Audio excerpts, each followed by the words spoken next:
Já, heyrðu, við skutum inn þarna einu viðtali frá Austurvelli, það voru mótmæli í dag og María Lilja fór á völlinn og tók viðtal við gesti og gangandi, eins og sagt við ætlum að spila fleiri viðtali hérna aftast í þættinum, en hingað komin Ólafur Þ. Harðarson, prófessor á eftirlaunum í stjórnmálafræði, velkomin, og Sigurður Magnússon hérna hjá okkur. Heyrðu, það þingið að fara heim. Já.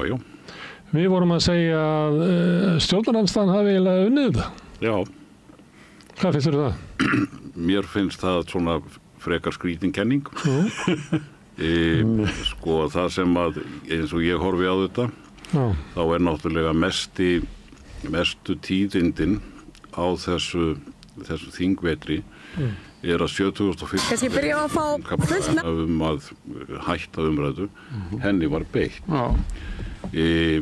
Ef við skoðum frumvörp, nú málþóf náttúrulega ekki nýtt í Íslandssögunni og harkalegar deilur í þinginu eru heldur ekkert nýjar. Illiðin sem að núna hafa gengið á milli manna, að þau blikna nú bara við illirðunum sem voru notuð hér á fyrri hluta 20. aldarinnar. En þau eru kannski samt með meira móti.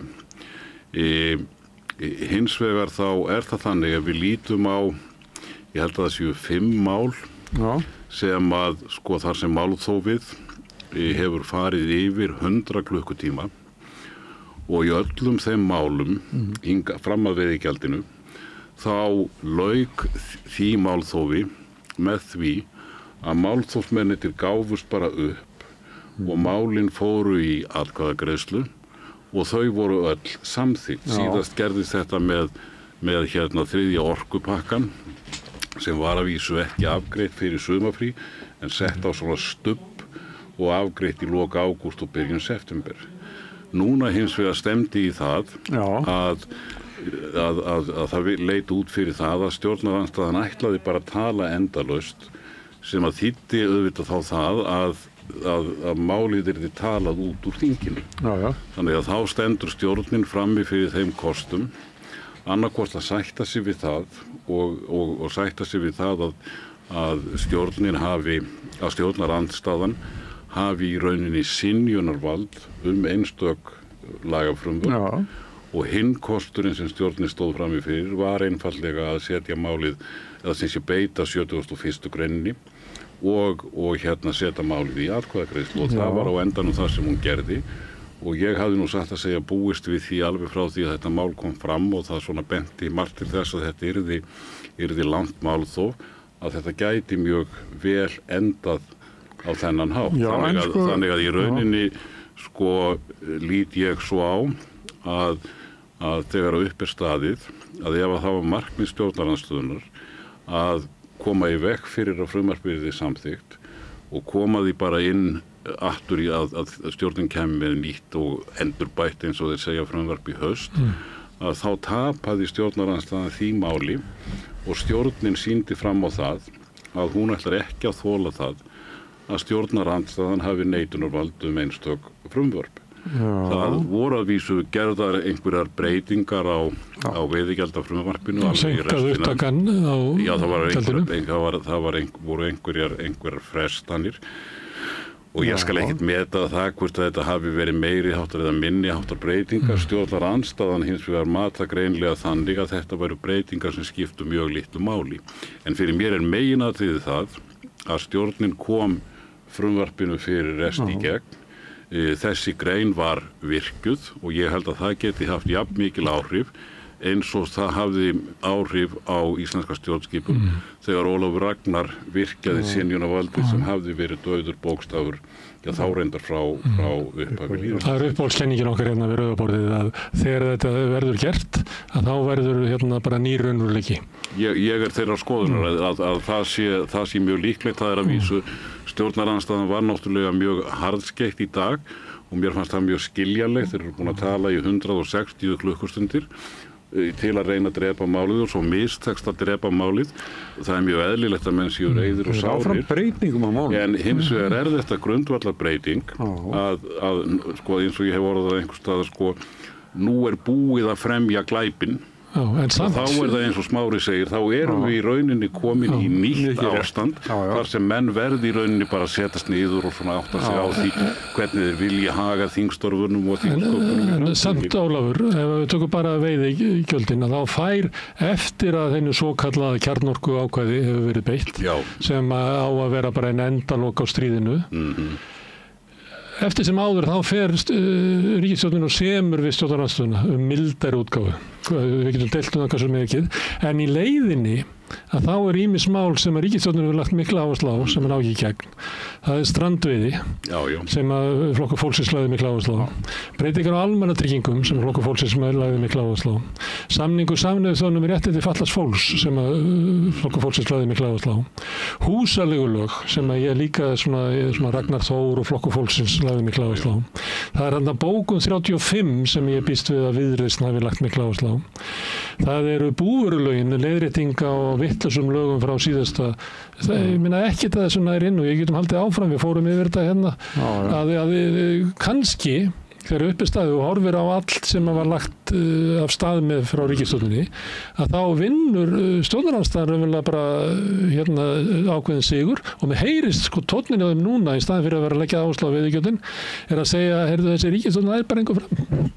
Já, hún getur náttúrulega stjórnarandstaðan getur sagt það, en auðvitað það þannig að þegar það kemur upp staða eins og þessi í veiðigjaldamálinu og stjórnin ákveður að hún vilji gera það sem hafa það sem prófstein á það hvort að hún komi málum fram eða ekki, þá gefur það náttúrulega augaleið að ef að það leiðir til þess að það verður málþóf sem að stendur í heilar 4 vinnuvikur að þá gera menn auðvitað ekki annað á meðan. Nei, en akkur gerður þetta ekki fyrir það? Það þýðir náttúrulega það að mörg mál eins og Smári var að nefna að þau sitja eftir og það verður að taka þau aftur upp í haust. Sem tap fyrir ríkisstjórnina. En þetta náttúrulega bara klemmar sem ríkisstjórnin í, hún verður að velja.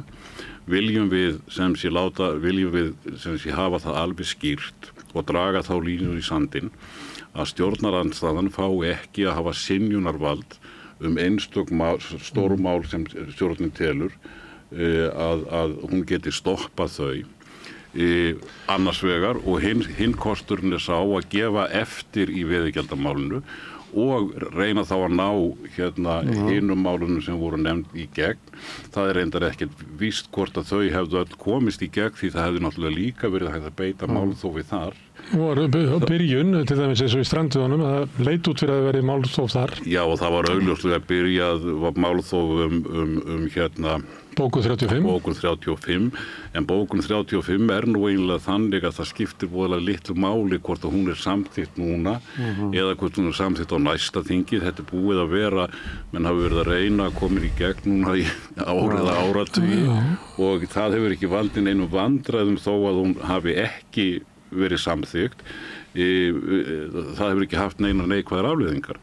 Þannig að þetta fyrir mér þetta að samþykja bókun 35 svona meira tiltekt skilur að svona formlega sé gengi frá því að þetta sé samþykkt í þingi. Það eitthvað að þingi sem getur ekki, við talaðum mál sem ágreiningur og það eitthvað að þingi ef að stjórnarandstaðan hefur alltaf neitunarvald. Hún hefur neitunarvald í strandveiðinni, bókun 35, almannatryggingum, húsaleigulögum sem við vitum að Sjálfstæðisflokkurinn er mikið á móti. En síðan eru mál sem allir eru sammálum, eins og laga leigubíla frumvarpið. Það kemst ekki eins og í gegn og ekki meiri segja mál sem að maður myndi halda að veri meiri vilji á stjórnarandstöðunni en stjórninni að koma í gegn eins og afturköllun alþjóðlegar verndar hjá þeim sem að brjóta lög. Það kemst ekki í gegn. Þrátt fyrir að Þorbjörg Sigríður dómsmálaráðherra hafi verið út allt fjölmiðlum að tala að þetta væri mál sem hún hefði áslá. Það ekki eitthvað að þingin okkar? Jú, það mikið að þingin okkar og ég hef talað það lengi, ekki bara í tíð þessara stjórnar, heldur lengi talað það að það eiginlega tvennt sem að ég hef ekki lagt það í vana minn að taka sérstaka afstöð í einstökum málum. Ég hef til dæmis ekki tekið neina afstöð það hvort að veiðigjaldafrumvarpið sé gott frumvarp eða bara rusl og ekki heldur það hvort það hafi verið vel eða illa undirbúið. Ég bara hef ekki forsendur til að dæma það. En það eru 2 mál sem varða stjórnskipunina sem ég hef á undanförnum árum tjáð mig og það annars vegar málþófið sem að ég tel einhverja mestu meinsemd íslenskra stjórnmála og það eru margir vænir menn sem eru mér sammála það til að mynda þá þegar ég var að skoða þetta fyrir nokkrum árum þá sá ég að 2 ágætir menn, Helgi Bernódusson og Þorsteinn Magnússon höfðu báðir skrifað málþófið. Þeir voru náttúrulega í æðstu stöðum hjá þinginu í áratugi og þekka þingið út og inn. Þurftu að hlusta á þetta helvíti eins og sagt er. Og þeir fara einmitt í gegnum það í sínum skrifum. Hvílík meinsemd málþófið fyrir allt skipulag þingsins og öll þingstörfin. Og það kom mér eiginlega á óvart hvað þessir grandvöru embættismenn kváðu fast að orði í þessum skrifum sínum. En þetta er bara meinsemd. Ég hef verið að benda á það að okkar íslenska málþóf hefur algjöra sérstöðu í Vestur-Evrópu. Á Norðurlöndunum ekkert málþóf. Í sumum þingum einhver vísir að málþófi, en ég veit ekki neitt þing í allri Vestur-Evrópu þar sem að umræða eða málþóf hefur tekið 160 klukkutíma. Og ég get bara ekki séð það að málþóf þessu tagi gæti átt sér stað, ekki bara á Norðurlöndunum, ég held að það sé útilokað að það gæti átt sér stað í Þýskalandi, í Bretlandi, í Hollandi, Belgíu, Frakklandi. En í Bandaríkjunum getur þetta gerst? Já, eina dæmið sem að í rauninni svona á pari við okkur og eiginlega gengur lengra heldur en við. Það bandaríska öldungadeildin. Þeir hafa eitthvað að reyna að laga þetta. Það einhverjar þrengingar svona. Ég kann nú ekki alveg smáatriðin í því. Ég veit hins vegar að til þess að stoppa málþóf, það gert með svokallari closure vote, að þá þurftu 60%. Þá þurftu 2/3, 67% þurfti til, og sú regla var til dæmis í gildi þegar heimsmet í málþófi var sett í öldungadeildinni. Það var 1964 þegar að Johnson var að reyna að koma í gegn og tókst að koma í gegn fyrir rest The Civil Rights Act sem var einhver mikilvægasta mannréttindalöggjöf fyrir svertingja í Bandaríkjunum fyrr og síðar. Þá voru nokkrir rasistar úr Suðurríkjunum og sem allir voru demókratar eins og Johnson sem að héldu upp í málþófi ekki 160 tíma heldur í 534 tíma 60 vinnudaga og fyrir rest var closure vote beitt, það var ákveðið að stoppa þetta málþóf og þetta var samþykkt með yfirgnæfandi meirihluta. Það var bara lítill minnihluti sem að hélt þarna öldungadeildinni í gíslingu. Já, en var það ekki... En seinna... Það eitt í þessu, að því að það var búið að vinna yfir það, menn vissu að vera komin hann að 67% og þar legandi var eiginlega engin ástæð til þess að kjósa mót þessu, þannig að niðurstaðan var kannski ekki... Jú, ég held að það, ég veit að svo sem ekki... Við biðu held í 5 mánuði þá til að vera vissur að ná 67%. Já, þeir náttúrulega málþófi fór fram, það var vandinn var að ná þessum 67%. En það var held ég aldrei neitt vafi á því að mikill meirihluti í þinginu myndi samþykkja frumvarpið. Hins vegar, sem sé einhvern tímann seinna, ég nú ekki klár á árinu, þá var hins vegar það að 67% þyrftu til að stoppa málþóf, þá var það fært niður í 60%. Og þannig hefur það verið síðan. Þannig að í rauninni það þýðir náttúrulega að 40% þingmanna geta þá haldið upp í málþófi ef að hinn 60% vilja ekki stoppa það. Þetta meginregla í öldungadeildinni. Hins vegar þá hafa menn verið að tala kjarnorkuákvæði og það í rauninni það sem að ég held að sé nú bara svo umræðu, ég hef hvergi heyrt hana í Evrópu, en hún hefur hins vegar verið í varðandi bandarísku öldungadeildina, það er þetta kallað the nuclear option. Það ekki þessi 60% regla sem meginreglan.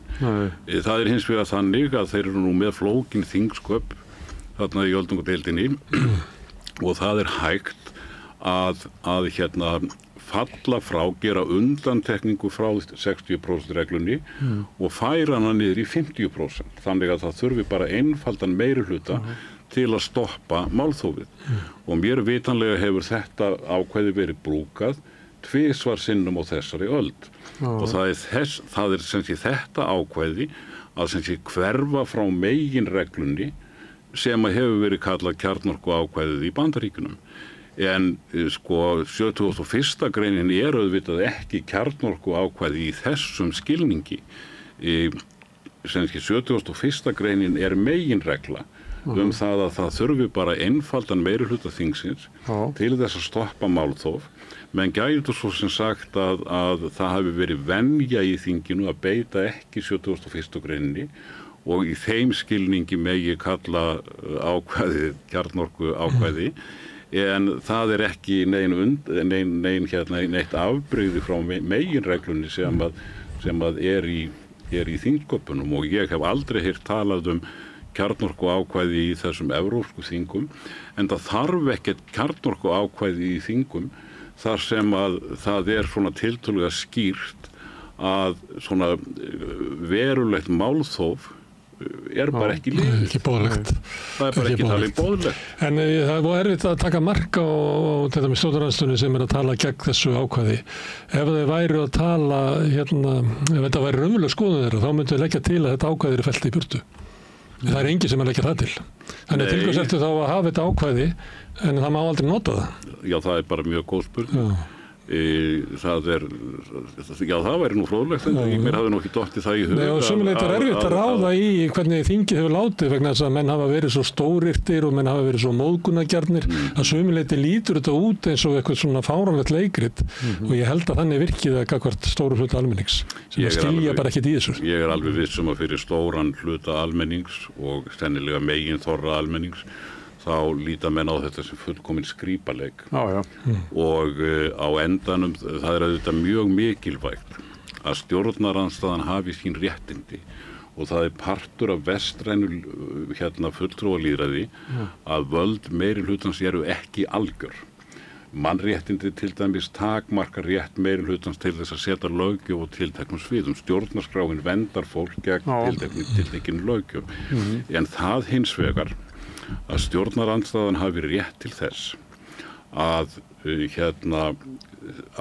sjá það að synja algjörlega einstökum málum sem að stjórnarmeirihlutin vill koma fram og þingmeirihlutin sammála.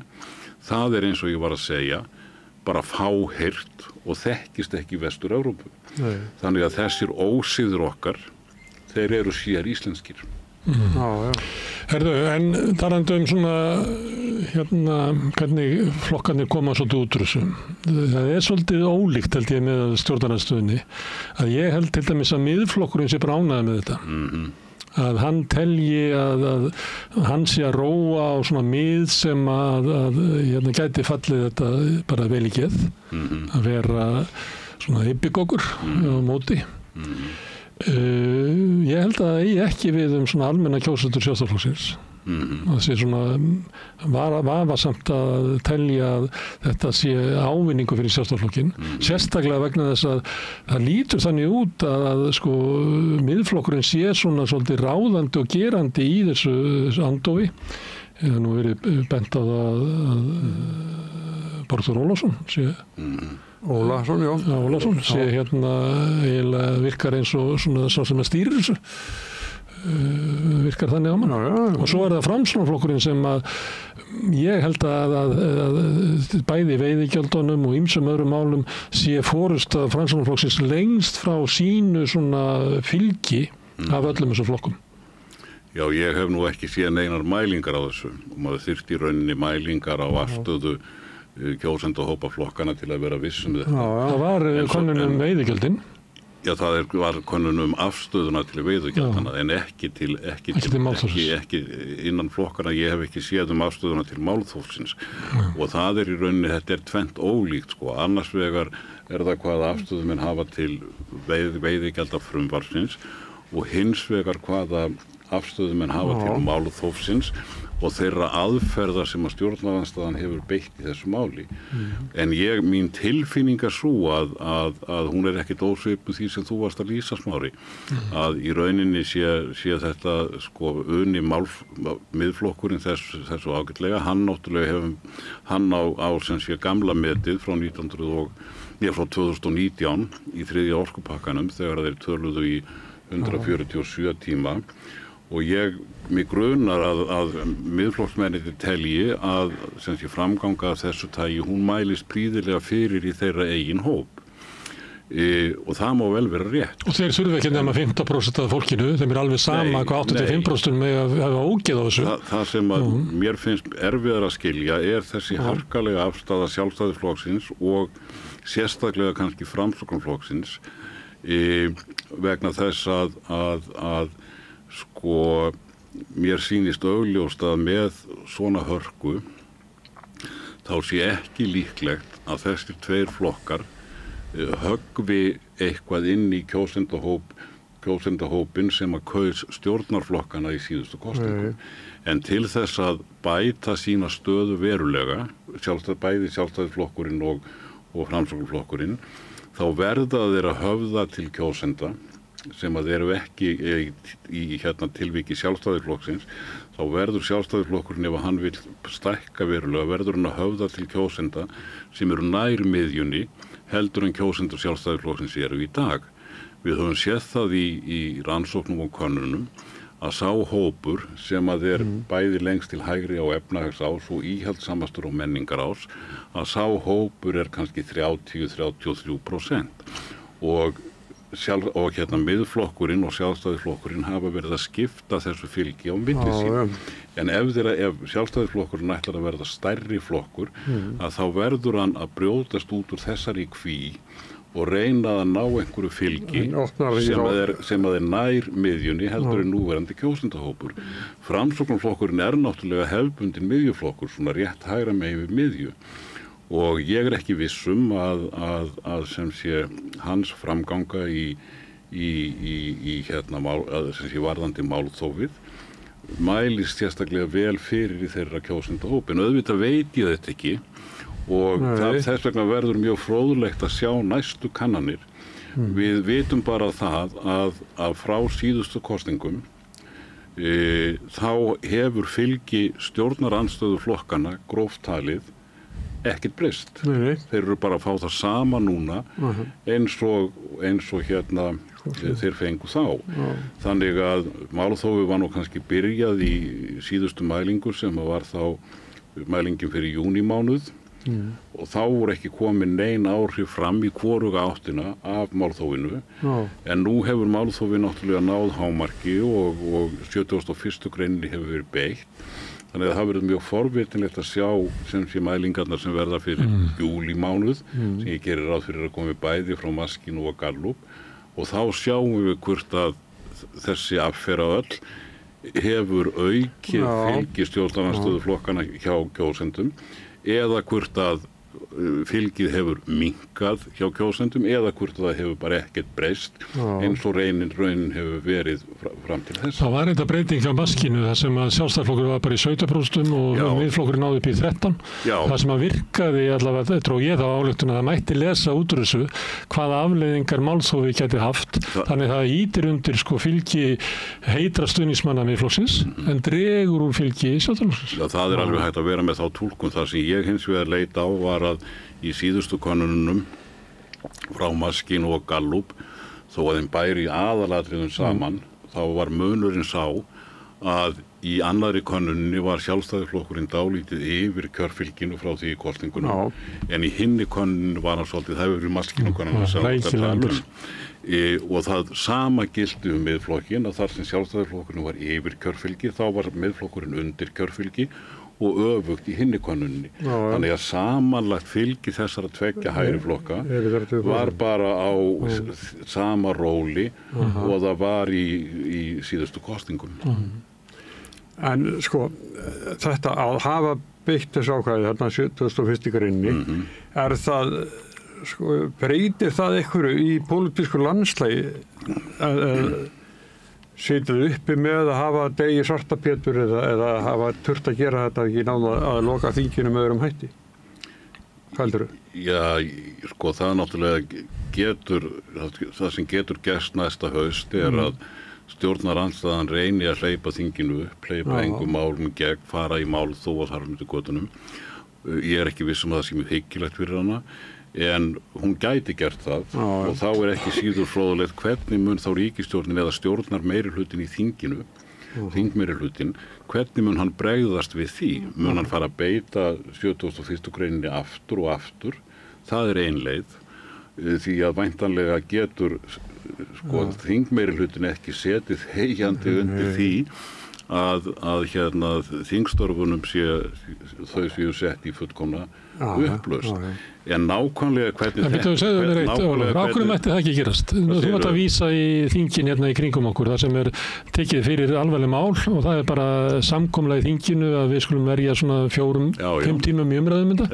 Ákveðum mætti ríkisstjórnin ekki bara segja það að við regnum með að verði svona 4-5 tímar í umræðum þetta, svo bara beitum við 71. Hún getur alveg gert það. Það væri allt vitlaust. Það væri það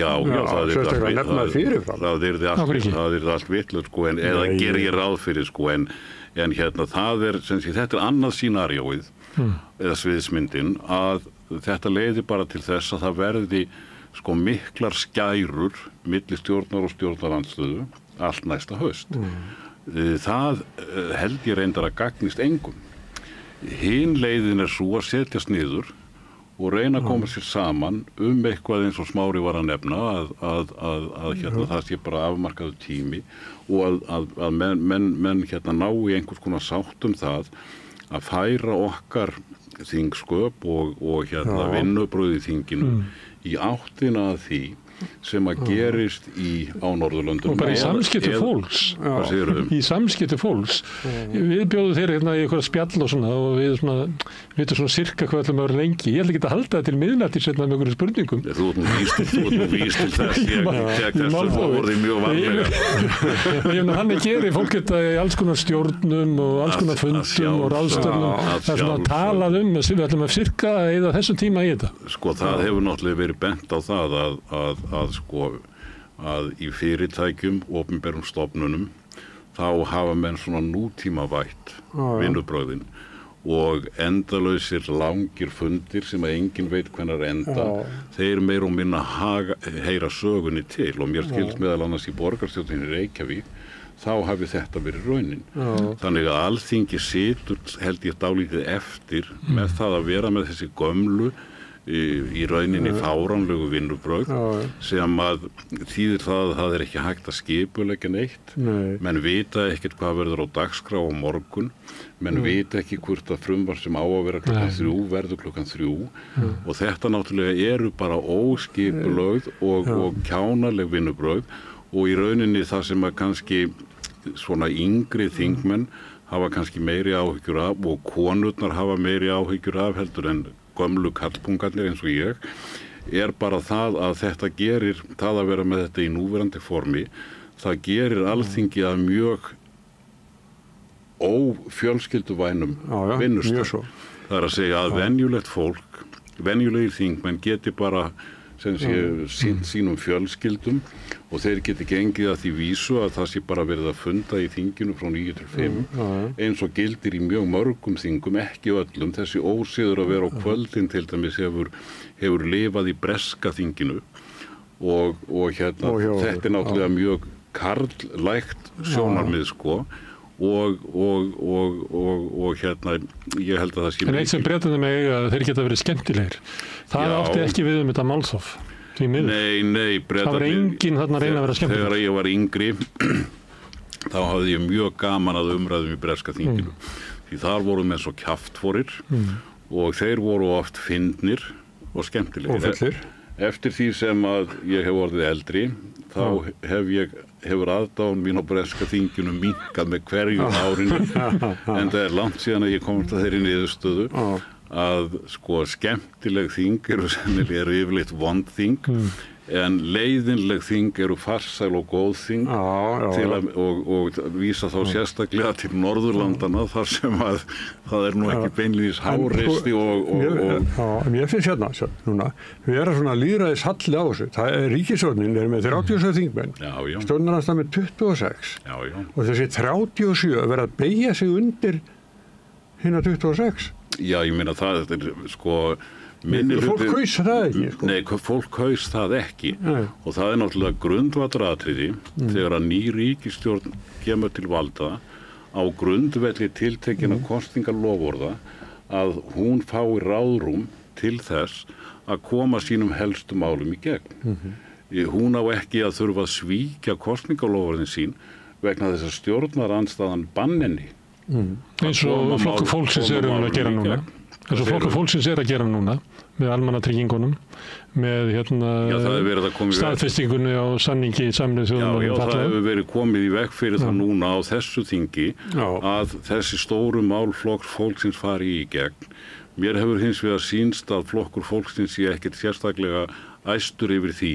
Það að segja að hann að minnsta kosti ekki að ásaka félaga sínir í ríkisstjórninni fyrir það að félagarnir í ríkisstjórninni hafi brugðist honum. Í staðinn heyrist mér að úr þeim herbúðum að þau segi bara þetta var bara afleiðing af þessu málþófi og nú göngum við bara í það í haust að koma þessum málum flokkfólksins í gegn.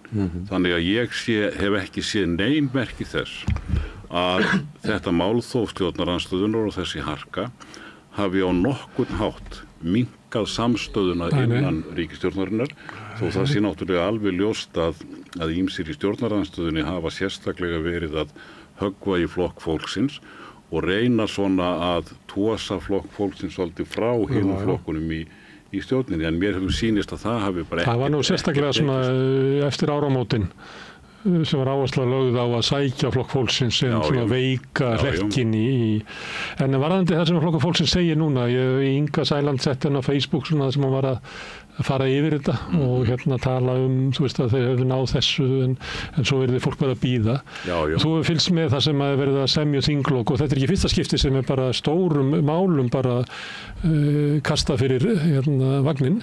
Nei, kastaði vagninum. Það hefur oft gert. 2023 að þá var nú bara allt inn að loka þinginu þarna hjá Katrínu og Bjarna og bara eiginlega ekkert mál afgreitt. Það var nú eiginlega svolítið skondið því að stjórnarandstaðan hefur verið að svona nýta í kristrúnu fyrir að vera fyrst í fólkstöðarum sem get ekki samið þinglok og Katrín hafi verið svo rosalega lægin við að semja það var ekki þá en og Katrín var náttúrulega mjög lægin við að semja hún hefði náttúrulega aldrei haldið út þessari gríðarlega sundurleitu hugmyndafræðilega sundurleitu ríkisstjórn nema hún væri mjög góð í að semja en þarna 2023 sem hún nefnir þá var þinginu slitið eiginlega fyrirvara lítið.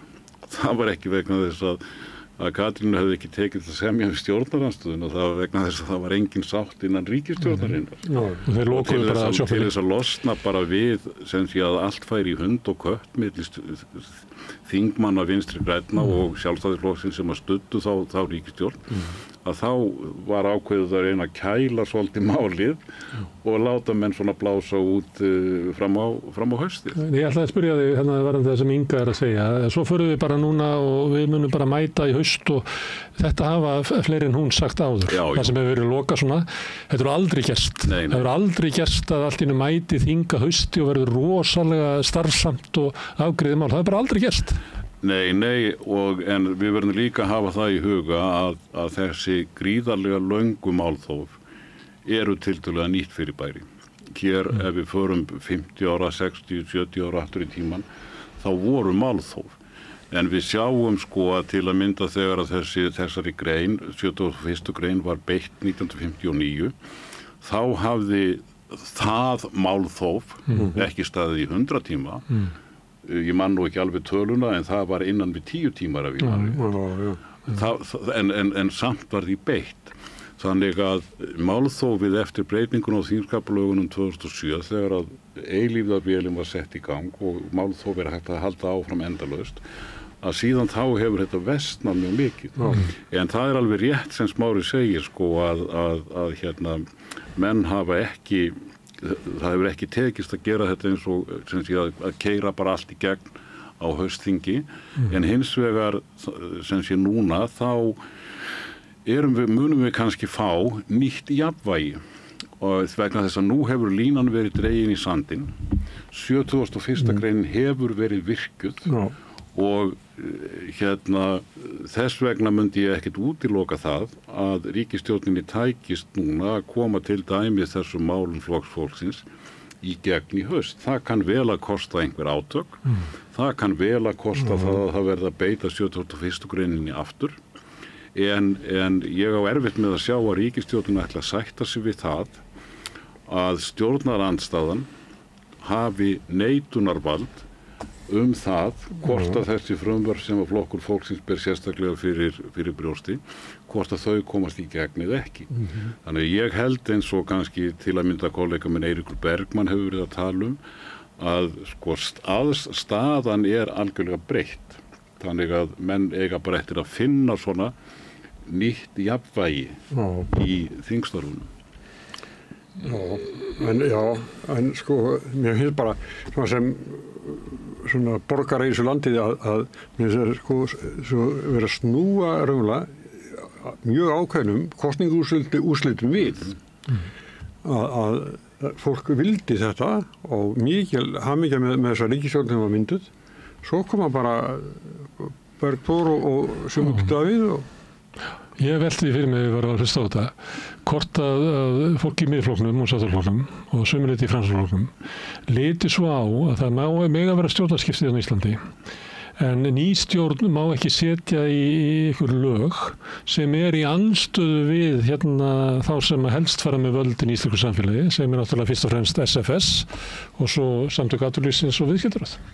Þannig að ég var að velta fyrir mig sko hvaðan sækjaður þessa sannfæringu sína að geta bara stoppað eðlilegan framgang lýðræðisins.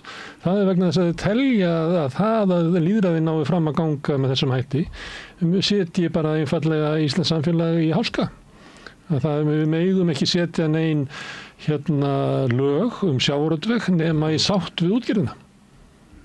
Já, það náttúrulega sko þannig að tveir af þessum þremur stjórnarandstöðuflokkum, Framsóknarflokkurinn og Sjálfstæðisflokkurinn, eru gömlu valdaflokkarnir á Íslandi og þeir eru náttúrulega vanir því að þeir fái að ráða svona öll megin mál. Vinstri stjórnir án Sjálfstæðisflokksins hafa verið tiltölulega óalgengar. Stjórnarandstaða Sjálfstæðisflokksins gagnvart þessum vinstri stjórnum, bæði vinstri stjórninni 71, Ólafs Jóhannessonar, og vinstri stjórn Jóhannu var mjög harkaleg.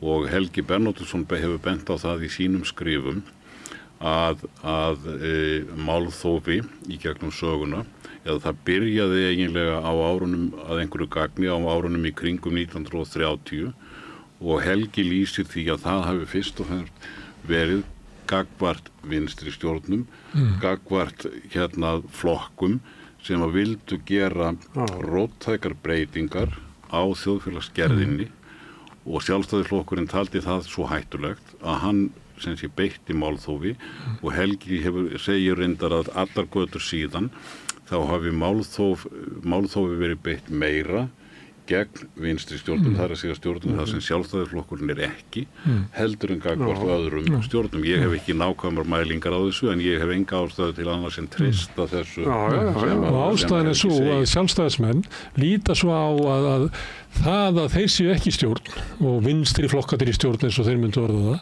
að það í sjálfu sér eins konar valdarúm og þess vegna til þess lykilsetning sem að Bjarni Benediktsson sagði skilið lyklunum sem hann sagði í stjórnarandstöðunni við ríkisstjórn Jóhannu Sigurðardóttur þar sem hann fannst bara óeðlilegt að þessi flokkar væru með stjórn landsins og sumuleyti finnst mér endurómurinn af þeirri stjórnarandstöðu sem að ég man ekki 71, ég var ungur þá en mér finnst endurómurinn af þeirri stjórnarandstöðu eru komin aftur þar sem að var eiginlega allt gert til þess að láta líta svo út að þetta væri bara vanhæft fólk, það kynni ekki til verka og væri eiginlega bara hættulegt að hafa þau í stjórnarráðinu. Og það kannski ég alveg að spyrja eitt sem að maður tekið eftir, sem að byrjaði svolítið í síðustu viku, því að þú sagðir að í upphafi stjórnarráðstöðuna hafi verið svolítið hoggið á Flokk fólksins. Ég held að þeirra fór að líða vorinu og fram eftir sumri, þá hafi verið svolítið spjótunum beint að Viðreisn að þetta væri sko skattabreitingar og það var svona hægri gagnrýni frá þessari hægri stjórnarandstöðu. En svo gerðist það núna í vikunni að öll spjót beinast að Kristrúnu Frostadóttur. Það sem byrjað að halda því fram að það sé bara eitthvað við karakterina sem veldur því að hún get ekki klárað þingið. Hún svona vantar ekki í hana grindina eins og sagt sko. Þetta straight A student alltaf efst í bekknum og kann þetta allt saman og enginn frýr henni vits. En hún hefur bara eins og það fólk oft sem óvinnu gáfað og klárt og hefur staðið sér vel í skóla og svona, alveg ófær í mannlegum samskiptum. Og þá byrjað að eiginlega sko áróðurinn frá bakherbergjum Valhallar sem að maður heyrir oft í þessum endalausu hægri podcastum sem að menn eru eiginlega bara útvarpa því sem að má heyra á ritstjórnarfundum í Morgunblaðinu, allur þetta að hún sé eiginlega bara óhæf til að vera forsætisráðherra. Já, sem svipað og ef þú rifjar upp hvernig var í andstöðinu við Jóhannu Sigurðardóttur, það var talað þannig að hún var eins og alveg út úr hól, sagði Davíð Oddsson á landsfundi Sjálfstæðisflokksins, sem var nákvæmlega sama, þetta væri eiginlega bara óhæfar konur til þess að fara með þetta starf sem að við kallanir eigum að sinna. Já, og menn geta náttúrulega sko lýst alls konar skoðunum og innræti keppinu þetta sinna í pólitík. Hins vegar þá sko held ég að það skipti sko hvað sem nú rétt hvernig Kristrúnu gengur í mannlegum samskiptum sem að ég veit í sjálfu sér ekkert mikið að þá skiptir miklu meira máli hvernig Kristrúnu gengur í samskiptum við samstarfsflokkar sín í ríkisstjórninni. Hvort að hún getur átt í góðum mannlegum samskiptum við Þorgerði Katrínu og við Ingu Sæland. Það skiptir miklu meira máli heldur en það hvort að hún getur verið í góðum mannlegum samskiptum við leiðtoga stjórnarandstöðunnar og af því varst nú að fara aftur á baki söguna.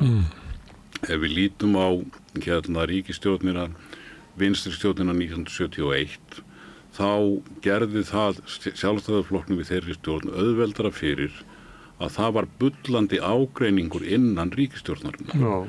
Og á endanum 74 sprakk sú ríkisstjórn og Ólafur Jóhannesson rauf þingið. Sjálfstæðismenn töldu reyndar á þeim tíma að það væri stjórnarskrárbrot, en það var gert. Og svo myndaði Sjálfstæðisflokkurinn stjórn með Ólafi eftir kosningarnar. 1900 í vinstri stjórn Jóhannu, þá gerðist það líka tiltölulega snemma á ferlinum. Ekki bara það að stjórnin tapaði mjög mikið stuðningi almennings, heldur brutust þar út gríðarlega deilur milli stjórnarflokkanna og milli ráðherranna. Ögmundur var að segja af sér og kom aftur inn í stjórnina. Margir vinstri grænir hurfu úr þingflokknum og síðasta árið eða svo var þessi stjórn VG og Samfylkingarinnar sem hafði verið meirihlutastjórn, þá var hún orðin minnihlutastjórn og varði í rauninni að styðjast við svona stuðning frá einhverjum þingmönnum borgarhreyfingarinnar eða hreyfingarinnar held ég að hún hafi farið að kalla hana þá.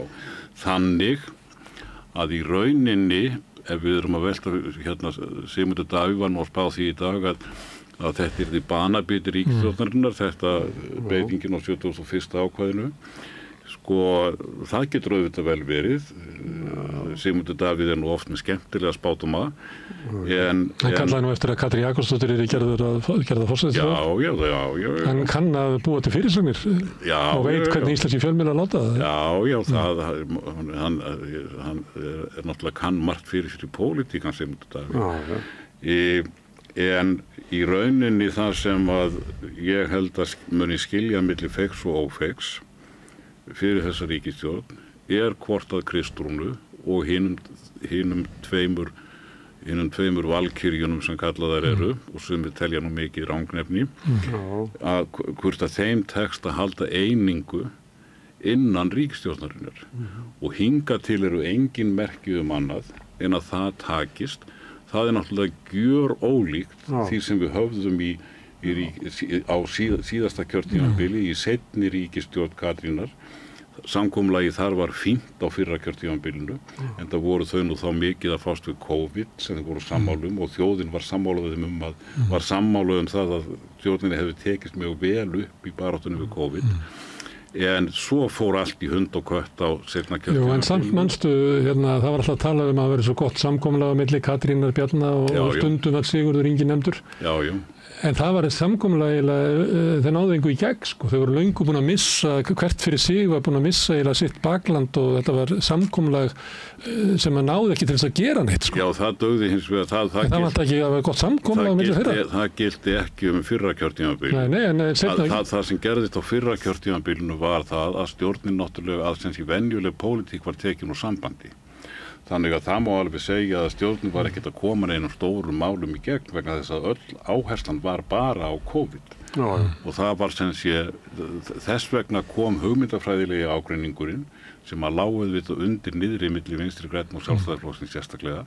Þess vegna kom hann ekki fram vegna þess að menn voru að berjast við sameiginlegan óvin. Þegar að COVID farið úr sögunni og kemur inn á annað kjörtímabilið, þá náttúrulega kemur bara í ljós að þetta góða samkomulag sem menn töluðum og ég hef enga ástæðu til efast að hafa verið rétt milli Katrínar, Bjarna og Sigurðar Inga, að það dugði bara ekki til þess að hafa hemil á stjórnarþingmönnum, Vinstri grænna og Sjálfstæðisflokksins. Þeir fóru bara í mjög svona harkalegt skítkast, ekki við stjórnarandstöðuna, heldur við hinn stjórnarflokki.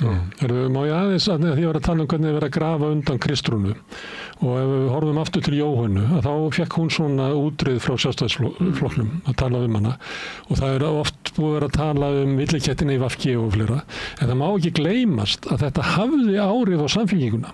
Svona síðasta 1,5 árið í ríkisstjórninni var orðið mikil óeining í samfylkingunni og samfylkingin og kannski hægri kratandi þar inni fóru að leita að einhverju leiðtoga sem að myndi hugnast Sjálfstæðisflokknum til þess að minnka þetta, ég held að það hafi verið þannig þannig að það gróf undan því þannig að kannski eru þeir að reyna að beita þessari sömu aðferð á þessa ríkisstjórn því að grafa raunverulega undan Kristrúnu í vonum að einhverju því að stjórnmál er alltaf fullt af fólki með alls konar metnað og eitthvað fleira þótt að staða Kristrúnar er reyndar mjög sterk í íslenskum stjórnmálum staða Jóhönnu Sigurðardóttur til dæmis í febrúar 2009 var náttúrulega feiknarsterk. Algjörlega. Alveg bara ótrúleg. En það verði ekkert úr henni á endanum. Það sem gerðist í Jóhönnu stjórninni var að hún færðist mjög mikið í fang og í rauninni svona eftir á að hyggja þá var hefði nú einhver talið að það væri nægilegt verkefni fyrir þá stjórn að endurreisa íslenska hagkerfið, íslenska kapitalisman sem að þau gengu í og fóru bara eftir ráðleggingum Alþjóðagjaldeyrissjóðsins. Hins vegar var stjórnin líka með stjórnarskrármálið og fleiri stór mál og sérstaklega í þessari málþófshefð meðan hún var ekki stoppuð og það má lesa mjög fróðlegt, ég var að lesa það í gær svolítið í bókinni hans Össura Skarphéðinssonar Ár Drekans að það er að lýsa töluvert hvernig kaupin gerast á Eyrunni út af málþófinu, hvernig það þarf að semja mál skiluru og hvernig mörg mál ríkisstjórnarinnar komast ekki í gegn út af þessu en sem sé það er annars vegar hún færðist kannski mikið í fang, það var ósætti innan stjórnarflokkana og síðan skipti auðvitað máli að á kjörtímabilinu þá hrundi stuðningur við ríkisstjórnina tiltölulega snemma og samanlagt fylgi stjórnarflokkana í skoðanakönnunum var komið mjög neðarlega. Reyndar hefur þessi þróun með ríkisstjórnir að það fjari hratt undan stuðningi við þær og að stjórnarflokkarnir sameiginlega tapi verulegu fylgi að það hefur gilt allar ríkisstjórnir frá hruni. Eina ríkisstjórnin hingað til eftir hrun sem að hefur tekist að snúa þessu við var fyrir ríkisstjórn Katrínar Jakobsdóttur. Og þessi ríkisstjórn hefur ekki mist fylgi? Nei, þess vegna held ég í rauninni sem gilur og það sé í rauninni tvennt sem að ég held að stjórnarandstaðan sé engin sérstök ógn við þessa ríkisstjórn. Ógnin er fyrst og fremst sú að það geti orðið einhverju brestir í stjórnarsamstarfinu illindi milli stjórnarflokkana og það sé ég ennþá engin merki. Og hitt sem að gæti reynst henni erfitt að ef að fylgir við þessa ríkisstjórn, bæði stuðningur við ríkisstjórn í heild og stuðningur við stjórnarflokkana í heild fer eitthvað langt niður, að þá geti menn orðið órólegir í stjórninni. En það ég held í rauninni að það sem að sko væri hennar það helsta sem að gæti eitthvað ógnað henni væri annars vegar sem sé innbyrðis illindi og hins vegar það að menn ættu erfitt með að taka því ef að fylgi stjórnarinnar og samanlagt fylgi stjórnarflokkana fer að lækka eitthvað verulega. En eins og Smári segir, það hefur ekki gerst ennþá. En miðað við reynsluna frá hruni, þá mundi maður auðvitað búast við því að á næstu mánuðum eða árum þá sækti í það far. Ef að það gerist ekki, ef að þessi ríkisstjórn heldur bara vinsældum sínum eða stuðningnum og stjórnarflokkarnir halda áfram að vera með svona helmingsfylgi eða eitthvað svoleiðis, þá það nýtt í íslensku stjórnmálasögu. Næstu í okkar heimsluta þessi missirinn, nema helst kannski Meloni á Ítalíu? Já, það náttúrulega eins og menn hafa verið að tala og við skrifum meðal annars í grein sem við skrifuðum í stjórnmál og stjórnsýslu við sem erum með íslensku kosningarannsóknina kosningarnar 2024 sem að snýrust fyrst og fremst efnahagsmál að sko það sem kallað sko cost of ruling eða kostnaður við að vera í stjórn að hann hefur reyndar verið fyrir hendi í einhverju mæli í flestum Vestur-Evrópuríkjum alveg frá 1945 en hann hefur verið að aukast og núna eins og menn hafa verið að í öllum kosningum 24 að þá mjög víða þá gerðist nákvæmlega það sama að sitjandi stjórnarflokkar töpuðu, það einhvers konar þreyta með stjórnina, menn kjósendur eru greinilega að gera kröfur til stjórnarflokka að þeir skaffi eitthvað sem að stjórnarflokkarnir geta ekki skaffað. Og það það sem að kannski kjósendur Flokks fólksins munu helst horfa á hann. En mér sagt að það podcast vinsælt podcast í bænum sem að kallar umræðuna þetta stúdíó, Sólbollu stúdíó, það svo heitt þetta. Ég sem að slá á hleypa þér út á stuttbuxunum út í góða verið og við ætlum að fara niður á Austurvöll þar sem að María Lilja tók mótmælendur tali í dag þar sem var að vera að mótmæla hingað komu hennar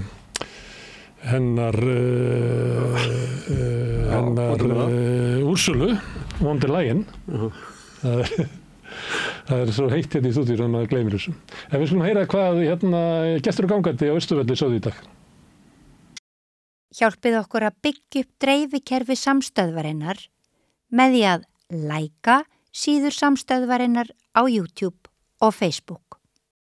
Alþýðufélagið frábær hugmynd. Félagsgjöld í Alþýðufélagið eru krónur 2.750 á mánuði og renna óskipt til dagskrár og útsendinga samstöðvarinnar.